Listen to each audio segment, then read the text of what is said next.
I just got a comment calling me a shell. And honestly, I understand why people feel that way right now. Because if you've been watching the Florida housing market lately, well, it feels like something doesn't add up.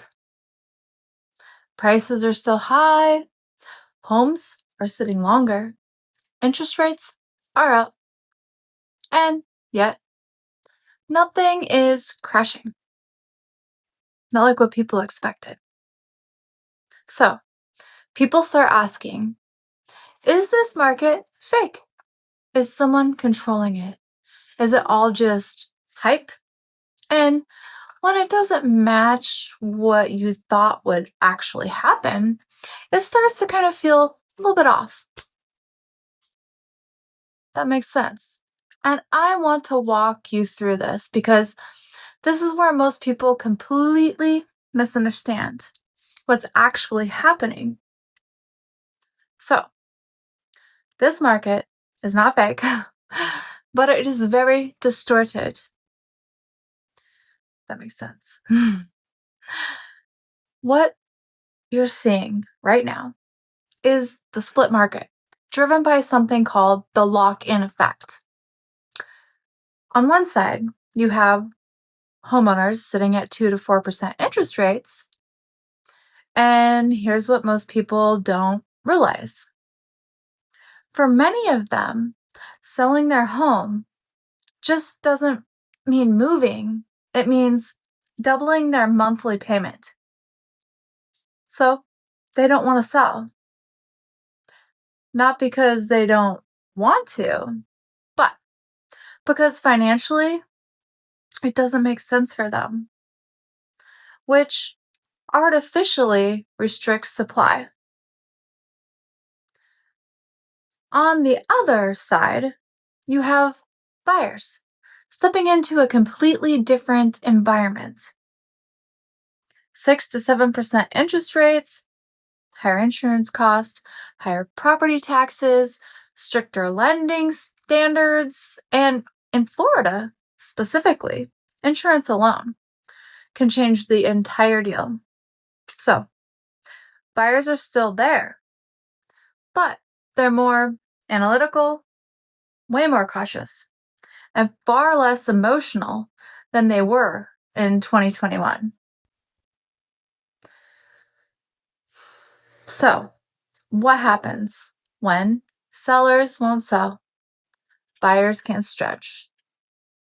You don't get a crash. What you get is friction. A slow, uneven market where some homes sell quickly and others sit for 60, 90, 120 days. Correct? And here's where it gets even more confusing. A lot of sellers are still anchored to Zillow estimates, old comps, peak 2021 pricing, but what buyers are actually using is more like real-time data from their real estate agents with the MLS, and there's a big gap lots of times. The percentage is totally off. The deals, it completely can fall apart because of that. Now, layer in Florida, and it gets even more complex. Insurance volatility, flood zone considerations, HOA condo reserves requirements after the Surfside condo collapse, new construction incentives like rate buydowns. You're not just pricing a home anymore. You're pricing risk, carrying costs, and future exposure. So, and this is another shift most people, they miss. Investors have pulled back. Not completely, no, but they're far more selective now. which means the market is being driven more by primary home buyers, not speculation. And primary buyers care more about their monthly payments and stability and long-term livability, not just getting in before it goes higher, like an investor. So when people say, this doesn't make sense,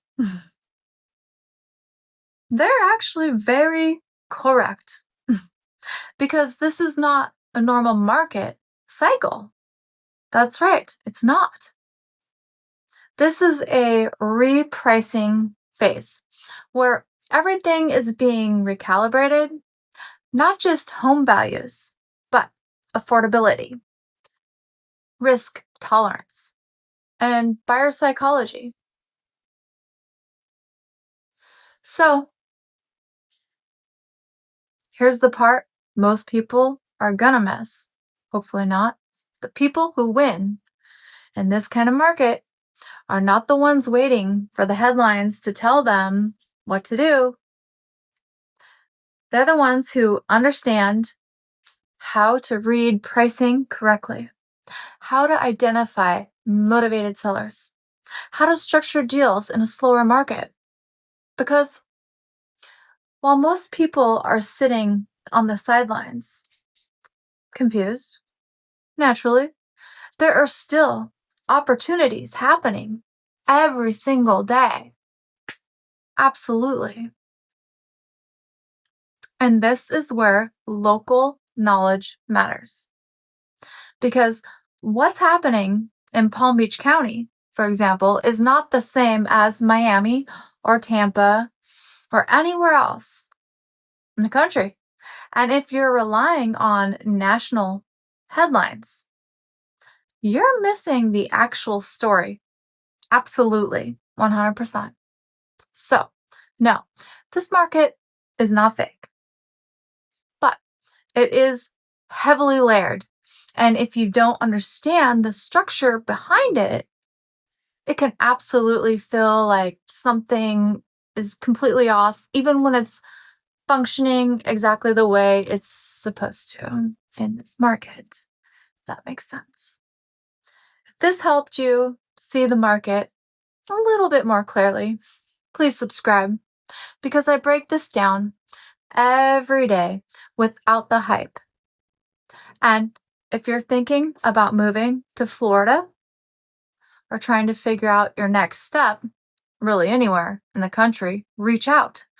I can help you see the real picture in your situation. Talk to you tomorrow.